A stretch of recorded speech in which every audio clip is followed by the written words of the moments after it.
ఈ గుడిలోకి అడుగు పెడితే మీరు గుడ్డివారు అయిపోతారట.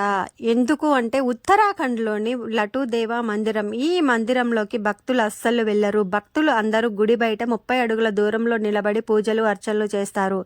ఎందుకంటే ఈ మందిరంలోకి కాలు పెడితే వారు గుడ్డివారు అయిపోతారు. ఈ ఊరిలోనే ఒక కొత్త జంట వద్దు వద్దు అంటూనే ఉన్నా కూడా గుడిలోకి వెళ్ళారు. ఆ గుడిలోకి అడుగు పెట్టగానే వాళ్ళు గుడ్డివాళ్ళు అయిపోయారట అని ఇక్కడ ప్రజలు చెప్పుకుంటూ ఉంటారు.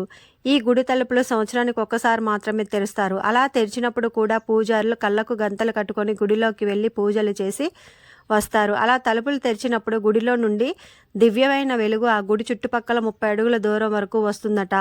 ఆ పూజారి గుడిలోకి వచ్చినట్లు దేవుడికి తెలియకుండా ఉండడం కోసం, మనుషుల దగ్గర నుంచి వచ్చే చెమట వాసన తెలియకుండా ఉండటం కోసం ఒళ్ళంతా గంధం రాసుకొని వెళ్ళి 10 నిమిషాల్లో పూజ ముగించేసుకొని వస్తాడట.